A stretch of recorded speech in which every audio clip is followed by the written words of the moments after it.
আপনাদের এখানে আজকে শ্রীকৃষ্ণ, জগন্নাথ, বলরাম, সুভদ্রা আপনাদের সবাইকে গাইডেন্স দিচ্ছে।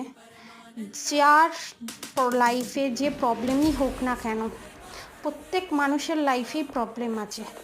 ঠাকুরের কাছে নিজেকে সমর্পণ করুন এবং ঠাকুরের প্রতি ভরসা রেখে চোখে কাপড় বেঁধেও যদি আপনি দৌড়ান এবং পড়েও যদি যান বিশ্বাস রেখে, তাহলে স্বয়ং শ্রীকৃষ্ণ আপনাকে সেই পড়ার হাত থেকে, আঘাত পাওয়ার হাত থেকে আপনাদের সবাইকে রক্ষা করবে। আজকে শুভ রথযাত্রা উপলক্ষে আপনাদের জন্য এটাই গাইডেন্স। জগন্নাথ, বলরাম, সুভদ্রা আপনাদের সবাইকে এখানে ব্লেসিং দিচ্ছে এবং আপনাদের সবার ভালো হোক, সবার মঙ্গল হোক এবং আপনারা সবাই সুস্থ থাকুন, ভালো থাকুন। আজকে সারাটা দিন এবং সারাটা বছর আপনাদের ভালো যাক। রাধে রাধে।